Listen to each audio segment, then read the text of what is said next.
Nah, sholat ini diperintahkan oleh agama, perintahnya ada di dalam Al-Quran, tetapi secara teknis pelaksanaannya di dalam Al-Quran tidak dijelaskan. Bagaimana kita tahu tata cara sholat?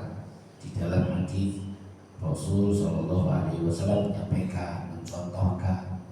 Misalnya hadis yang sangat masyhur sekali, Rasul duduk di dalam masjid dengan beberapa sahabat, terus ada orang sholat, laki-laki sholat 2 rakaat.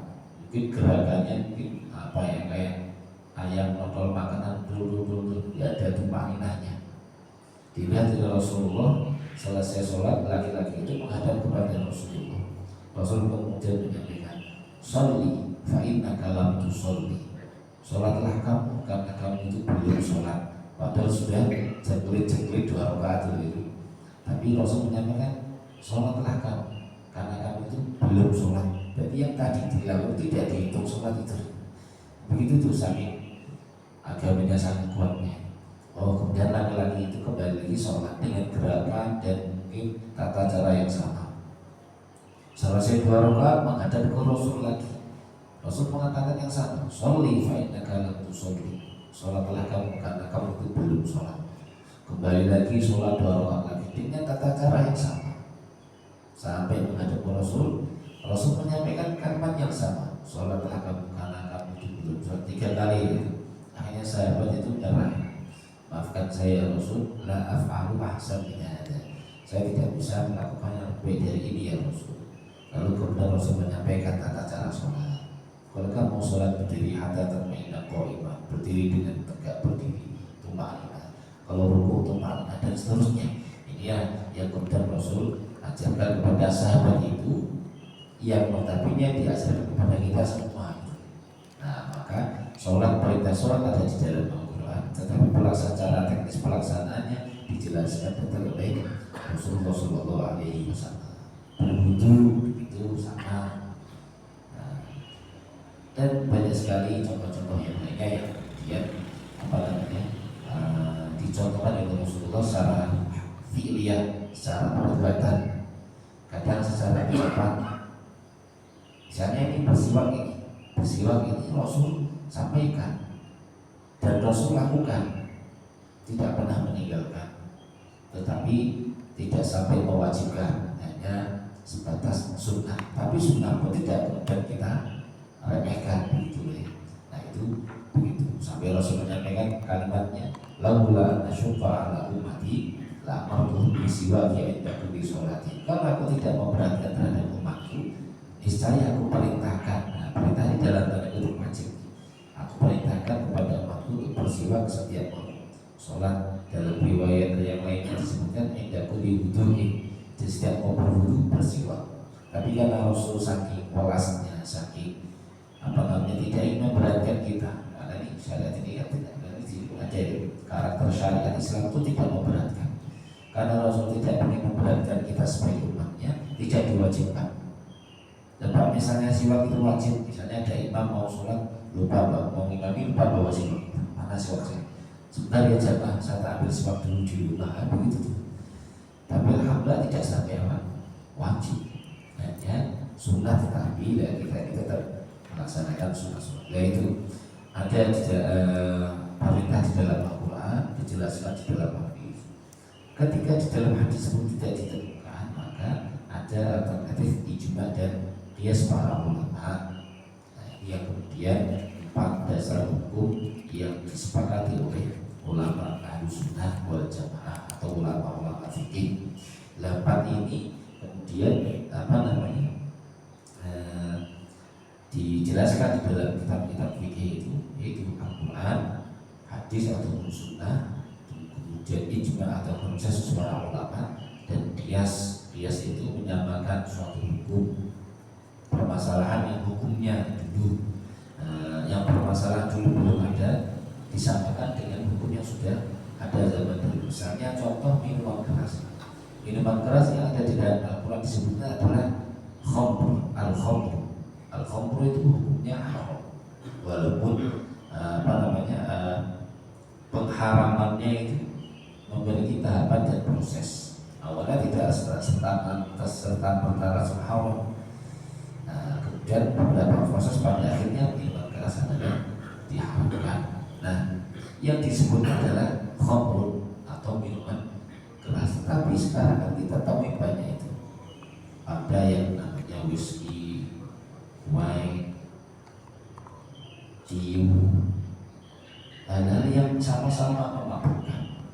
Lah minuman keras itu diharamkan karena dia ada unsur memabukkan. Maka semua sesuatu yang memabukkan dihukumi seperti khamr, yaitu haram. Nah begitu, itu namanya kias, menyamakan suatu permasalahan yang belum ada hukumnya terhadap permasalahan yang sudah ada hukumnya di dalam nas Al-Quran maupun hadis, karena memiliki sebab ataupun alasan yang sama. Begitu. Nah itu namanya kias yang empat yang dulu sudah pernah kita sampaikan. Kemudian pada kesempatan kali ini melanjutkan yang kemarin yang pertemuan sebelumnya, yaitu tentang karakter syariat Islam. Satu, al-Islam dinul fitrah. Agama Islam ini, syariat Islam ini syariat yang fitrah. Fitrah itu sesuai dengan fitrah manusia. Mungkin bahasa yang mendekati adalah tabiat manusia. Fitrah atau fitrah ya. Manusia kan punya fitrah. Artinya ada perintah dalam syariat itu ataupun larangan dalam syariat Islam itu semuanya adalah sesuai dengan fitrah manusia. Misalnya saja sudah yang diperintahkan makanan-makanan yang halal, yang diperintahkan, yang diperbolehkan dikonsumsi dan dimakan, itu memang sesuai dengan fitrah manusia. Dan makanan-makanan yang dilarang untuk dimakan dalam Islam itu memang sesuai dengan fitrah manusia. Misalnya Islam itu menghalalkan dalam kalau yang disebut dalam hadis ya, dalam fikih-fikih itu ada makanan orang Arab, jadul, kurma dan seterusnya. Kutul balad namanya. Kalau kita di Indonesia ada nasi, beras, jagung, itu kan memang sesuai dengan fitrah manusia. Tidak ada orang itu alergi nasi, itu gak ada. Melihat nasi itu sebenarnya benci, itu gak ada. Karena fitrahnya itu menerima. Tapi coba kita ini dihadapkan dengan benar, ada makanan yang haram, misalnya itu ular ataupun ulat terus dimakan, secara fitrah kan menolak itu. Dan gitu. Nah, artinya perintah dalam agama ataupun larangan dalam agama Islam ini memang sesuai dengan fitrah dan tabiat manusia. Kalaupun Rasul tidak memakan, bukan berarti itu memang diharamkan untuk dimakan. Ya kan, pernah kami sampaikan itu kisah Rasul ketika di sebuah kabilah dihidangkan di dalam meja Rasulullah itu makanan itu adalah hewan dob namanya. Dob. Apa sih? Hewan dob. Memang di Indonesia ini kita tidak pernah menemukan ya, karena itu hewan yang hidup di padang pasir ya, di negara Arab sana. Mungkin yang sudah pernah ke Madinah dan Mekah mungkin pernah melihat secara langsung. Nah itu saya begitu ada hadis demikian, saya kan penasaran koyo foto hewan itu, sampai diceritakan di dalam sebuah hadis. Saya cari, ternyata di dalam YouTube itu banyak. Saya tulis pakai bahasa Arab, hayawan dob, hewan dob. Wah, ada bentuknya mirip seperti kadal, ini rada gede dan termasuk binatang herbivora. Dan Rasul ketika di rumah salah satu sahabat di kabilah tertentu itu dihidangkan di atas meja Rasulullah itu hewan dob. Tidak tahu masakannya, jenis masakan apa, kita tidak dijelaskan di dalam hadis itu. Yang jelas dihidangkan hewan dob itu. Rasul tidak memakan, hanya menyampaikan innahu laisa min ta'ami ahli qaumi, itu bukan termasuk makanan ahli kaumku.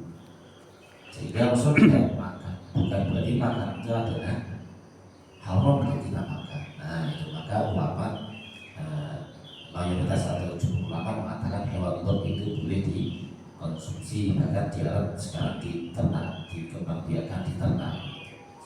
Nah artinya semuanya itu sesuai dengan fitrah manusia. Maka di sini al-Islam difitrati. Maka di dalam sebuah hadis manusia itu dilahirkan secara fitrahnya adalah Islam. Kalau kita tengok di dalam buku-buku literatur itu, bahwasanya ketika roh ditiupkan ke janin itu kan sudah ada perjanjian dengan Allah itu. Alastu bi rabbikum, kita menjawab pada syahidina, itu kita menyampaikan begitu. Dengan siapa? Dengan Allah, bukan lewat perantara itu, dengan Allah. Alastu bi rabbikum, apakah engkau mengakui aku sebagai, menyaksikan aku sebagai Tuhan dan Rabbmu? Kita menjawab pada syahidina, ya kami menyaksikan, kami mengakui engkau adalah Tuhan kami. Bukan Islam. Tetapi mohon maaf, ketika lahir di dunia lupa dengan perjanjian itu. Ketika kita lahir di dunia lupa dengan perjanjian itu, kemudian yang terjadi, maka bayi kalau lahir itu rata-rata tangannya itu gerak-gerak kayak dia, apa itu perjanjiannya, apa, dia menangis. Sampai kemudian diingatkanlah oleh orang tuanya lewat adzan. Ini kalau bayi lahir kan diadzan itu jangan keras-keras, itu wis kuno. Mau bayi lahir ini pakai sound system semua. Nah, bayi ini pecah teringat. Saking semangatnya orang tuanya, saking senengnya ambil pinjam sound system di masjid. Allah Akbar, pelan aja sudah dengar. Nah, disyariatkan itu dalam agama itu kan memang disyariatkan ketika bayi lahir. Dan Allah, nah, pelan-pelan, jangan terlalu keras, apalagi pakai sound system malah bablas, malah pahit. Ketika orang tuanya mengadani bayi itu, dia terus diem. Ya, diingatkan oleh orang tuanya, ternyata itu adalah perjanjiannya tentang syahadat, yaitu tentang fitrahnya sebagai seorang muslim. Maka kalimat setelahnya fa bawahu yuhawidanihi aw yunasironihi aw yumajisani. Kedua orang tuanya itulah yang tadi mengarahkan anaknya itu ada yang Nasrani, Majusi, Yahudi, orang tuanya. Karena begitu lahir itu fitrahnya adalah ini Islam, membawa syariat membuat syariat Islam. Nah, gitu. Maka di sini sebenarnya Islam dinul fitrati, Islam itu atau syariat Islam ini syariat yang fitrah. Fitrahnya manusia itu menyembah Allah, bukan menyembah yang lainnya. Itu fitrahnya manusia. Ya walaupun kadang-kadang akidah itu kalau tidak kita jaga betul-betul, bisa jadi terjerumus di dalam hal yang tidak, dalam pemahaman akidah yang salah. Pernah dalam suatu kisah ini ada dalam kitab Sahih Bukhari ya. Tidak pernah baca. Dulu ada seorang ulama ahli sunnah, termasuk alim ahli sunnah, penolaknya ahli sunnah. Terus dia tertarik dengan perempuan yang paling cantik di kota itu, mana dia belum nikah ya. Terus ternyata perempuan itu adalah akidahnya minal khawarijiyah, kalau dalam hadis begitu, termasuk khawarij. Notas khawarij ini, khawarij salah satu pemahaman khawarij ini keluar dari pemahaman yang keluar dari ahli sunnah yang menentang khilafah Ali radhiyallahu anhu. Tidak mau menerima khilafah Ali, tidak menerima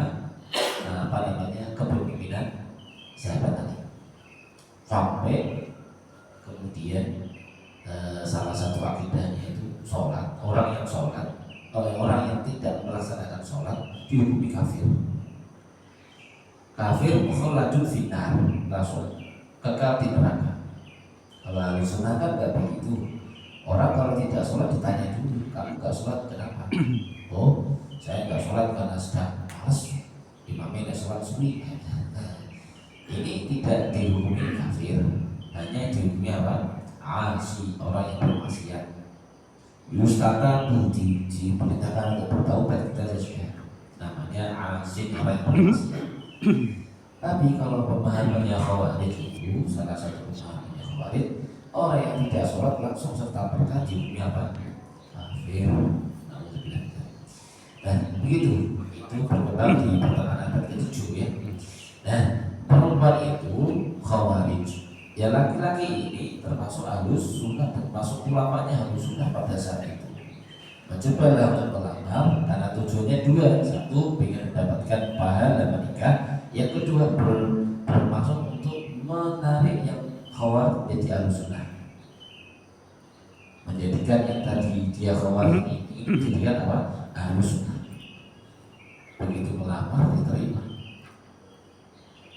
Padahal laki-laki ini ya, biasa saja ya, mukanya itu ya, dia diterima.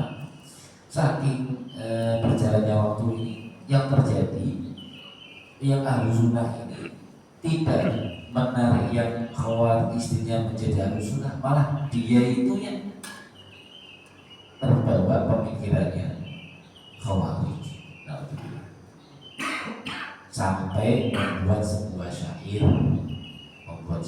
memuji orang yang membunuh sahabat Ali. Ya, sampai dia memuji orang yang membunuh sahabat Ali. Siapa itu namanya yang membunuh sahabat Ali? Ibnu Muljim ya. Dalam syairnya begini. Ya turbatan min taqiyin ma arada biha illa liyabluga indatil arshi ridwana wa inni la azkuruhu al-yawma fa'ahsibuhu aqwal bariyati indallah mizana. Rabbi, begitu kalimatnya ya. Artinya, wahai ya turbatan min taqiyin ma arada, wahai pembunuhan, pemberontakan, pembunuhan yang dilakukan oleh bertakwa. Ma'aroda dia tidak menginginkan kecuali mendapat indah bil arsy ridwana, kecuali mendapatkan ridho dari Allah. Nah, masa orang membunuh sahabat Ali kok tujuannya mendapatkan ridho dari Allah? Kan tidak. Itu namanya pemahaman apa? Khawarij. Inilah al-qur'an wal yawma fa'asibu. Aku mau menilainya, menganggapnya aqwal bariyati indallahi mizana, orang yang paling tinggi timbangannya di hadapan Allah, derajatnya di hadapan Allah. Ini kan memuji orang yang membunuh sahabat Ali. Nah, fitrahnya manusia itu menyembahnya Allah, bukan menyembah selain Allah. Nah, itu namanya fitrah. Jadi agama Islam itu dinul fitrah. Ada pun ada beberapa yang dihapus dalam agama. Tidak ada kecuali yang dihapus dalam agama itu kecuali Allah mendatangkan yang lebih sempurna dari itu. Nansakh ayatin aw nunsiha nanti bi khairin aw mithliha. Tidak ada sesuatu yang dinasakh, dihapus kecuali Allah akan mendatangkan yang lebih baik.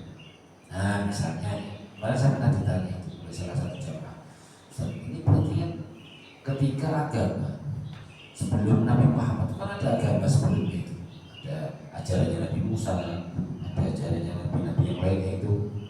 Nah, itu berarti bagaimana hukum menjalankan agama-agama sebelum Nabi Muhammad ini? Nah, begitu syariat-syariat sebelum Nabi Muhammad, bagaimana hukum menjalankannya? Nah, kami sampaikan bahwasanya analogi sederhana saja.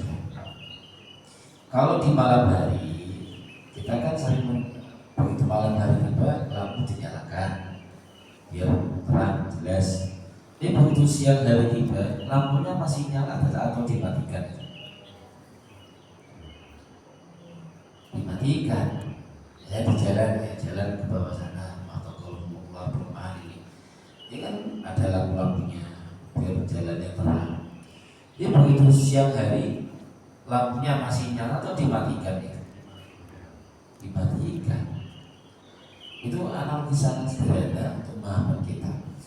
Dulu mungkin ada agama-agama terdahulu, ajaran-ajaran terdahulu. Begitu Rasul diutus, Nabi Muhammad ini diutus, membawa ajaran yang kemudian menghilangkan ajaran-ajaran terdahulu. Itu tuh lebih sempurna atau menyempurnakan ajaran-ajarannya terdahulu. Walaupun ada ajaran di zaman sebelum Nabi Muhammad masih digunakan, tetapi disempurnakan dengan menjadi syariat Nabi Muhammad. Misalnya pernikahan, nikah itu sebelum zamannya Nabi, sebelum ajarannya Nabi Muhammad sudah ada. Kan tetapi ketika Nabi diutus, dibuatlah syariat Islam tentang pernikahan. Oh, nikah itu ada syarat dan rukunnya, ada pengantin laki-laki, ada pengantin perempuan, ada wali, ada saksi, ada mahrun, sodakun, namanya mahrun. Zaman dulu nikah tidak mudah seperti itu. Akhirnya Rasul diutus menyempurnakan menjadi sebuah syariat. Itu namanya syar'uman qablana, syariat orang sebelum kita. Khitan, sunat itu loh, khitan itu sudah ada pada zaman Nabi sebelum Nabi Muhammad. Tapi begitu Nabi Muhammad diutus, dijadikanlah menjadi sebuah syariat Islam. Ada tata caranya, ada tuntunannya dalam bagaimana kita. Maka agama Islam ini menyempurnakan. Maka yang kedua ini al-kamal wa tamam, agama yang sempurna. Maka disebutkan dalam sebuah ayat, al-yauma akmaltu lakum dinakum wa atmamtu alaikum ni'mati wa raditu lakum Islam. Pada hari ini aku sempurnakan ajaran Islam itu, ajaran syariat Islam itu. Sholat pada zaman Nabi disampaikan lima waktu itu sudah tidak boleh ditambahi. Ada orang melakukan pemahaman yang salah, maaf nih. Wah, sholat subuh 2 rakaat sampai pahalanya tambah 2-nya, tambahi jadi 3 rakaat atau 4 rakaat. Boleh nggak semacam itu? Tidak boleh karena sudah sempurna. Saya pernah mendapatkan cerita begitu di daerah Solo, Klaten. Itu ada daerah yang banyak belum mengenal agama Islam. Ada seorang dai sampai ke sana mengajarkan agama Islam. Diajarkanlah sholat fardu, baru diajarkan 3 waktu sholat, darinya itu meninggal dunia. Sampai sekarang informasinya itu warga di situ sholatnya mau 3 waktu kok. Sampai sekarang dalam bahasa waktu di Jogja saya mendapatkan kisah seperti itu. Ada di daerah Klaten itu daerah sholatnya enggak 5 waktu. Ya berapa? 3 waktu itu kok bisa? Karena dulu waktu seorang dai datang ke situ mengajarkan agama Islam, mengajarkan sholat, baru sampai 3 waktu meninggal dunia. Akhirnya warga tidak mau menerima ajaran yang lainnya. Wah, ini kan bahaya. Nah, perlu sentuhan pembinaan agama yang bagus. Nah, agama Islam agama yang sempurna. Nah, kalimatnya akmal ulam dinakum, kami telah sempurnakan ajaran-ajarannya. Mulai dari sholat sudah disempurnakan, mulai dari berpuasa sudah disempurnakan, mulai dari zakat itu tuntunannya sudah sangat jelas sekali. Mulai dari faraid ilmu yang pertama kali diangkat di muka bumi ini, ya, ilmu waris itu ilmu faraid. Bahkan ilmu faraid itu sendiri nominal angkanya itu penentuannya bukan dari ulama, Allah langsung yang menentukan. Oh, suami kalau nggak punya anak ditinggal ibunya dia mendapatkan setengah. Kalau dia punya anak dia mendapatkan 1/4. Oh, si perempuan ibu ini istri ini kalau ditinggal suaminya dia punya anak dia mendapatkan 1/4. Kalau dia nggak punya anak dia mendapatkan 1/8 dan seterusnya. Oh, anak ini perempuan perempuan kalau satu dia mendapatkan setengah kalau tidak ada saudara laki-laki. Kalau dia punya saudara laki-laki dia mendapatkan asubah.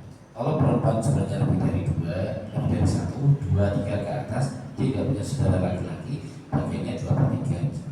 Itu sudah ditentukan. Oh ayah meninggal, ditinggal oleh anaknya, entah laki-laki atau perempuan, ayah ini mendapatkan 1/6 kalau tidak punya cucu. Kalau dia punya cucu dia mendapatkan 1/6. Kalau dia tidak punya cucu dia mendapatkan 1/6 tambah sisa. Ini sudah ditentukan dalam agama. Sempurna begitu agama kita. Sempurna. Hanya saja sekarang ilmu faraid itu jarang yang kemudian mengkajinya lagi.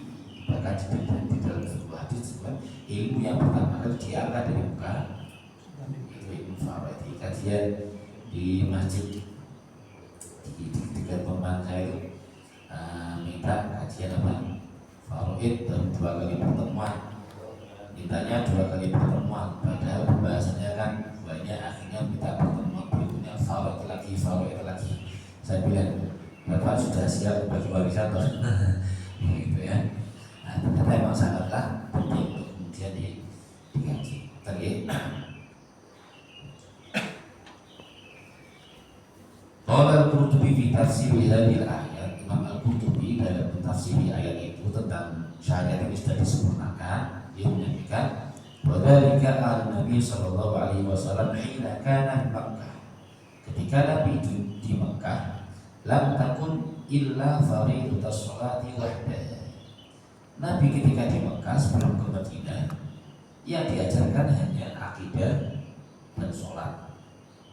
Selama di Mekah itu berdakwah fase Makkah sebelum hijrah ke Madinah, yang Rasul ajarkan adalah tentang tauhid dan syariatnya hanya satu, yaitu sholat.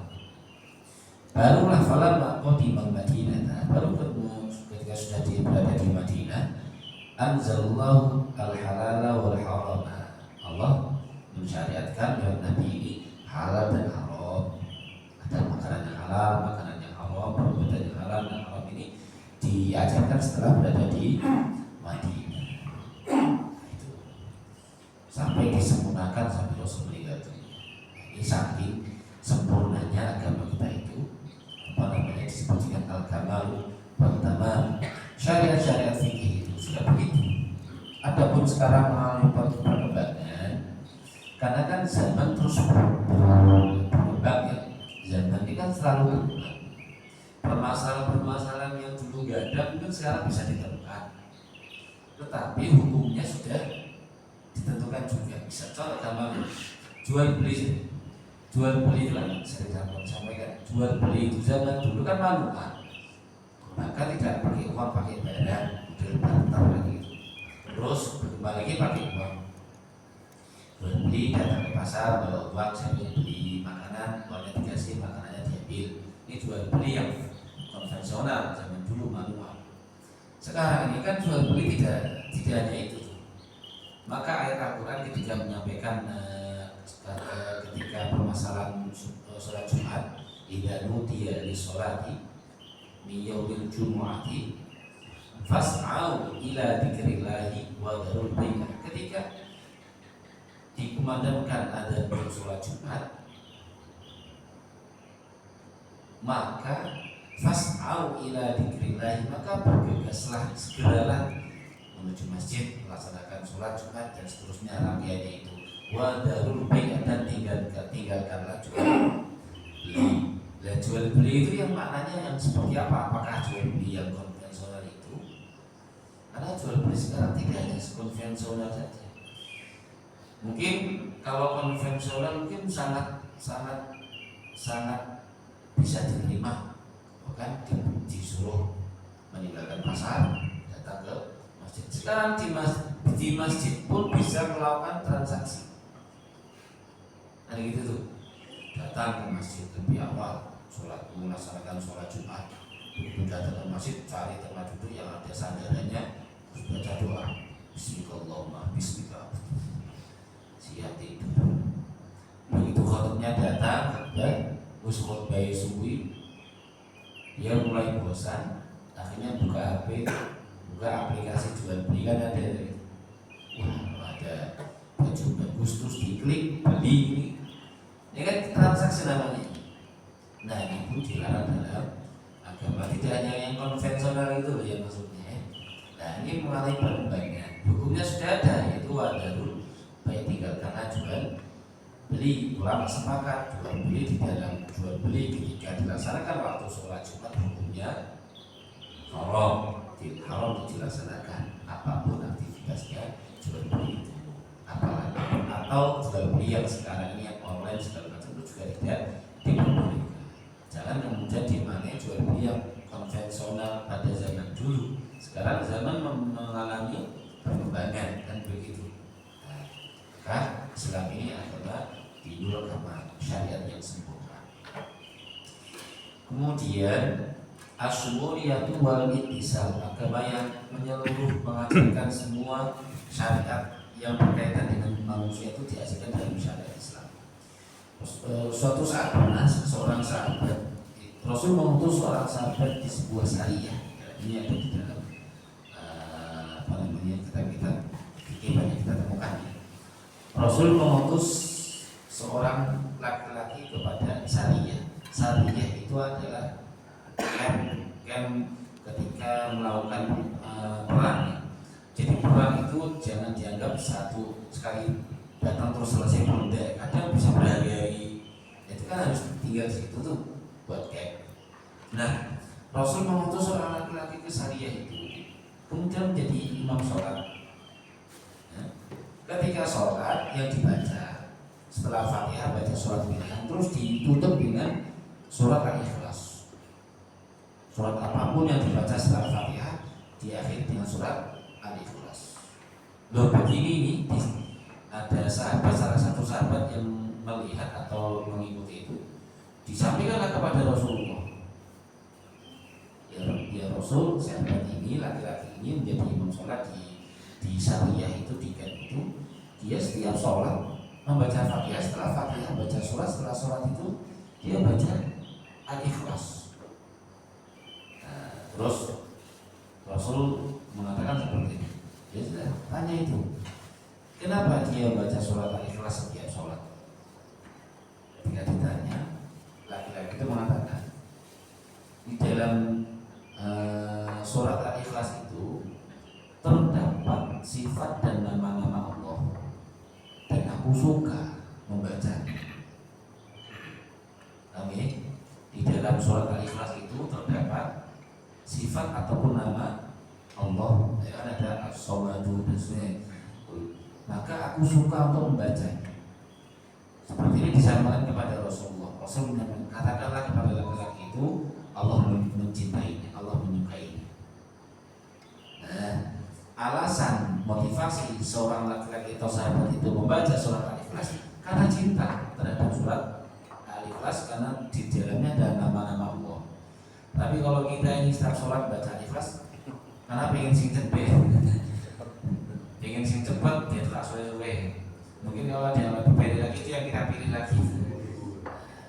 Tapi kalau sahabat tadi beda, karena emang cinta, ya, dorongannya beda. Yang dilakukan yang dibaca sama, tapi dorongannya apa? Beda. Kalau sahabat ada rasa cintanya terhadap Allah, di dalam surat itu ada nama-nama Allah, selalu dia baca setiap sholat. Ya, kalau kita ini karena itu surat yang paling pendek, ya. Makanya begitu sempurnanya agama Islam yang Rasul ajarkan. Ya. Kemudian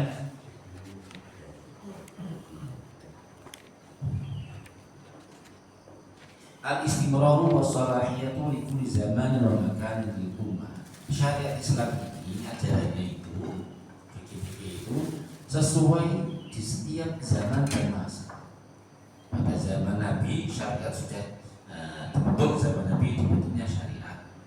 Zaman setelah Nabi, zaman sahabat, zaman setelahnya tabi'in, zaman sampai sekarang kita ini, semuanya layak dan patut sesuai dengan yang dihadapi oleh fitrahnya manusia. Pada zaman Nabi diajarkan perintah-perintah sholat, berpuasa dan seterusnya. Nggak mungkin terus sekarang pada zaman sekarang sudah sholat itu sudah ketinggalan zaman, nggak perlu syarat sholat, kan nggak ada begitu. Tetap dilaksanakan. Sampai akhir zaman pun nanti kiamat tetap dilaksanakan. Namanya sholat ya, sholat itu di zamannya dua makanin, selalu sempurna, selalu sesuai dilaksanakan syariat Islam itu di setiap zaman dan masa atau waktu. Zakat ini pada zaman Nabi sudah ditentukan. Oh, zakat itu zakat fitrah itu satu sok berapa sih? Satu sok itu 4 mud.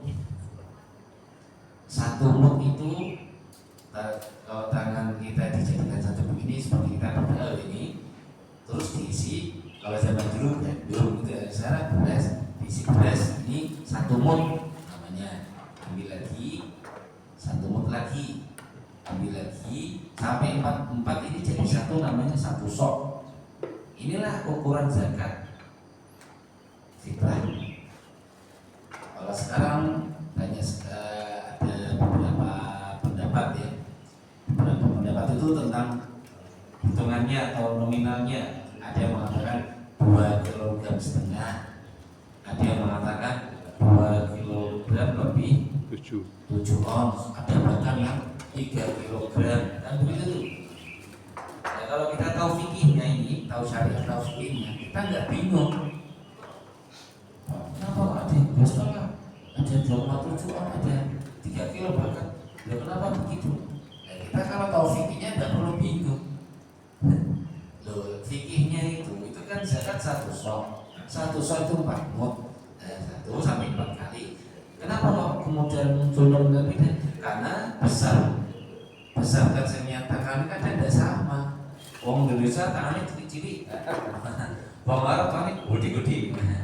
1 mudnya mereka dengan 1 mudnya kita mungkin ada selisihnya, lah kita sini kan pasti ada selisihnya. Nah, dari situlah muncul nominal angka yang berbeda. Amin. Nah, kalau kita ngerti fikih tidak perlu bingung-bingung. Zakat kok beda, sana 2,5, sana masjid sana kok 3 kilo, masjid sana kok 27 ini, itu jadi. Nah, kita kembalikan kepada fitrahnya awal. Kita adalah satu sok. Sudah pada zaman Nabi begitu, soal min tamrin kan itu. Zakat itu soal min tamrin atau burin, 1 sok dari kurma atau ya, 1 sok itu berapa? Itulah yang perlu kita. Maka sebenarnya perbedaan itu ya, kalau kita tahu fondasinya, dasarnya, kita tidak akan kewalahan dan tidak akan terheran-heran. Oh begitu, cuman begitu. Nah itu sudah ditentukan. Nah 1 sok pada zaman Nabi itu, apakah lantas sekarang itu kita akan berubah? Kan enggak. Ya memang begitu. Selalu sesuai dengan pada zaman dan waktu. Oh kambing itu zakat pertanakan. Nah, kalau kambing adalah 40 kambing, zakatnya 1. Dan sekarang ini apakah kemudian mau diubahkan? Tidak begitu. Oh kambing sekarang mahal, nggak usah 40, 30 aja kan nggak mungkin.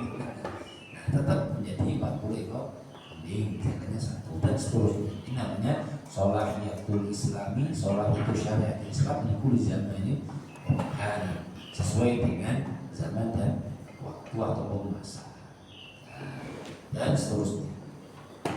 Kalau contohnya kita singkat sama dalam ayatnya disebutkan di sini wa ma arsalnaka illa kafatan linnasi basyiran wa nadhiran. Dan kami tidak mengutus engkau wahai Muhammad yang membawa syariat Islam itu illa kafatan linnas, kecuali itu semua manusia, tidak hanya untuk orang Arab loh.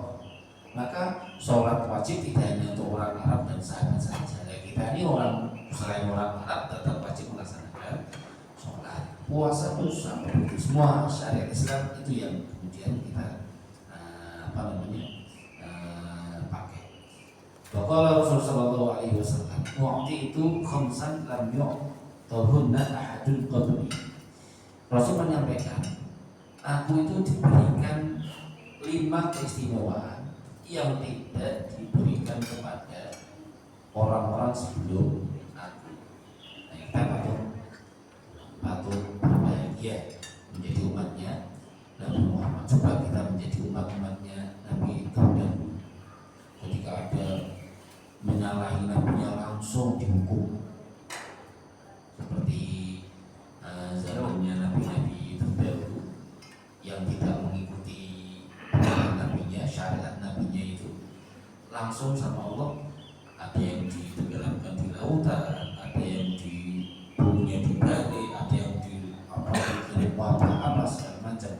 Nah, kita ini menjadi syariat umatnya Nabi Muhammad, menjalankan syariatnya Nabi Muhammad yang notabene yang syariat yang sempurna, fikih yang sempurna itu. Ketika ada orang-orang kesalahan pun tidak langsung serta-merta dihukum di dunia. Nah, barangkali dia bisa bertobat, nanti dihukumnya di yaumul hisab, nanti di hari kiamat ada yaumul hisab dan seterusnya. Kapan itu? Setelah meninggal dunia. Maka orang itu selagi hidup di dunia ini nggak ada yang diketahui oh dia baik, oh dia buruk. Kapan diketahui? Setelah nanti meninggal. Dalam bahasa kitabnya disebutkan an-nasu niyamun, manusia itu hakikatnya tidur. Wa idza matu intabahu, dan ketika manusia itu meninggal dunia dia baru terbangun. Sahabat tadi yang mengatakan seperti ini. An-nasu, sahabat ini kan termasuk sahabat yang memiliki kecerdasan luar biasa. Dia mengatakan seperti ini, an-nasu niyamun, manusia itu tidur. Wa idza matu intabahu, ketika manusia itu meninggal barulah dia terbangun. Nek masih hidup tidur, nek sudah meninggal bangun. Ini kan terbalik dengan yang kita pikirkan. Loh, nek hidup ya melek, nek mati baru tidur, kan gitu tuh. Yang pemahaman kita sebenarnya kan, oh manusia itu melek, ketika meninggal dia tertidur, kan begitu tuh. Tapi sahabat Ali mengatakan manusia selagi hidup itu tidur, tapi setelah meninggal dia terbangun. Berbeda dengan yang kita pikirkan. Ternyata ada makna yang sangat dalam di situ. Sahabat Ali mengatakan manusia itu selagi di dunia dia tertidur. Setelah dia meninggal wafat, barulah dia terbangun. Artinya selagi di dunia itu tidak jelas semuanya. Mana yang baik, mana yang buruk tidak bisa diketahui. Kapan kebaikan dan keburukan seseorang yang diketahui?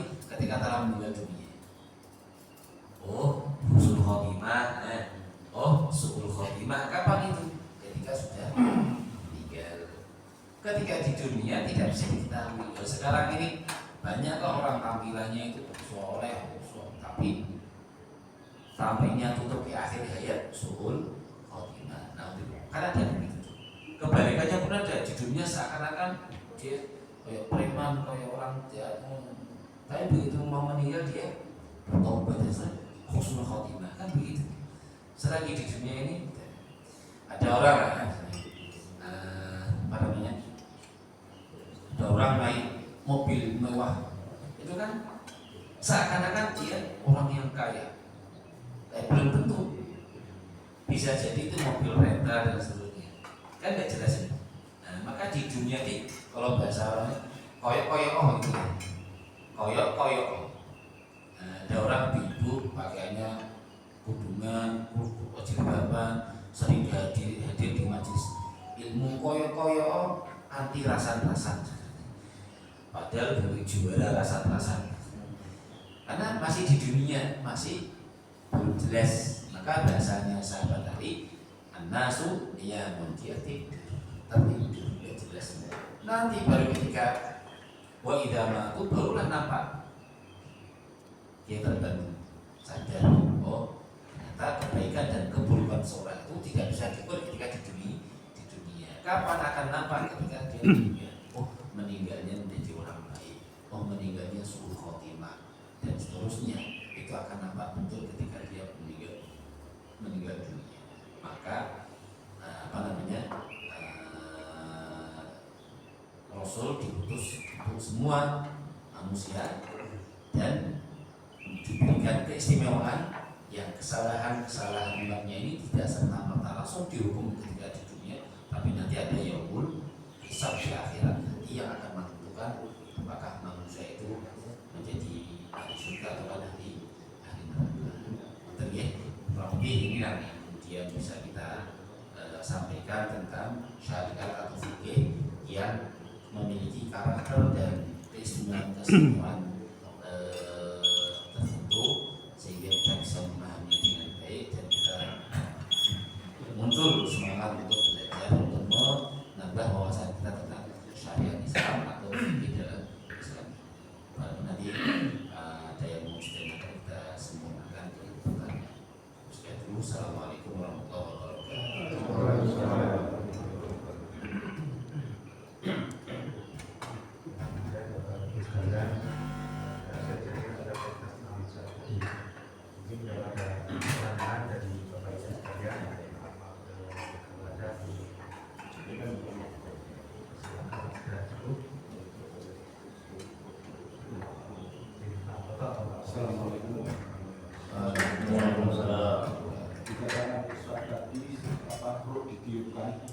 Kejadian dia Islam. Tapi kenapa bayi lahir itu terus menangis? Mungkin itu aja ya. Semuanya bayi menangis dan waktu dia lahir. Jadi ketika kejadian itu ditiupkan ruh atas perintah Allah, ada sebuah perjanjian. Semua janin, ya termasuk kita ini, langsung berkomunikasi dengan Allah langsung begitu. Ya. Alas birabbikum, apakah engkau mengakui aku sebagai Rabb atau Tuhanmu? Dan kita waktu itu di dalam kandungan menjawab bala syahidina, iya kami menyaksikan dan kami mengakui kau adalah Rabb dan Tuhan kami. Itu kan sudah perjanjian kita dengan Allah. Begitu lahir di dunia, kenapa kau mudah menangis? Karena dia lupa tentang perjanjian itu. Menangis meninggalkan alam kandungan. Jadi kalau kita jelaskan sedikit, alam kandungan, alam dunia, alam barzah, akhirat surga dan neraka. Ini kan fase kehidupan kita nih. Jadi itu sudah enak-enak di alam kandungan ini. Dia sudah nyaman di situ. Padahal Allah saking welasnya dengan bayi itu dipindahkan ke alam dunia. Karena di alam dunia ini kenikmatannya lebih nikmat dari alam kandungan. Tapi karena dulu kita belum tahu dunia, masih di alam kandungan, terus nyaman itu, terus enak, terus pilih kalau jalan saya. Tapi begitu terpindah di dunia, dia menangis meninggalkan kandungannya itu menangis. Karena kenapa? Sudah merasa nyaman di dalam kandungan. Begitu dia di dunia, dia menangis karena meninggalkan alamnya itu. Ditambah tadi dia lupa dengan perjanjian itu, diingatkan oleh orang tuanya, dia dan seterusnya. Hari berganti hari, waktu berganti waktu, dia mulai menikmati dunianya. Sampai ketika dia melihat alam kandungan, dia merasa jijik. Dulu kita di alam kandungan tuh makanannya apa? Darah haidnya ibu. Maka kalau perempuan hamil kan tidak mau mengeluarkan darah haid itu menjadi sari-sari, makanan dikonsumsi oleh janin lewat plasenta kan gitu. Ketika sekarang kita di dunia, mau nggak kita makan darah itu? Jajal saat itu kondurung itu gak gila nih cicit itu. Iya sekarang kita di dunia begitu yang kita lihat gitu. Nanti ini kita di dunia ini ketika sudah meninggal masuk di alam barzah, di sana itu lebih nikmat daripada dunia. Maka ini ada dalam Sahih Bukhari ya. Orang yang meninggal dunia dalam kalimatnya dengan idza wudi'atil janazatu wa ihtamalaha rijalu fa in kanat shalihatan qalat aslimu bi. Ketika ketika jenazah itu sudah dipanggul, dibawa oleh laki-laki untuk dimasukkan ke liang lahat, kalau jenazahnya itu baik, orang soleh, orang baik, itu bisa mengatakan asli ubi, cepat bawalah aku cepat. Maka syariat Islam kan mengatakan kalau orang meninggal dunia segeralah dikuburkan, nggak boleh jenazah disemayamkan seminggu, 2 minggu di rumah lah, bedanya roh. Segeralah karena begitu. Kalau jenazahnya baik, kolat asli ubi cepatlah. Karena Allah memperlihatkan kepada jenazah itu apa yang ada di alam kubur, kenikmatannya, rumah barunya, dan seterusnya. Nah, ketika dia sudah di alam kubur itu, di alam barzah, dia melihat dunia juga jijik makanan. Sama dulu kita sekarang ini melihat makanan kita di alam kandungan gitu, kan ya? Nah, ketika orang jenazah baik di alam kubur, di alam barzah itu dia menikmati kenikmatan makanannya, minumannya, gitu, karena dia jenazah yang baik, dia melihat dunia juga jijik, nggak senang, lebih senang di alam barzah. Nanti ketika fase berikutnya di surga lebih nikmat lagi. Masya Allah, kan begitu. Tapi kalau jenazahnya berbaikan atau solihatin, kalau jenazahnya tidak baik atau jenazahnya dulu suruh khotimah tadi itu saya katakan itu, orang dia mengatakan aina tadhabuna nabi, aku ini mau dibawa kemana gitu. Dia karena jelek jenazahnya atau sukun khotimah. Nah, kembali lagi nanti.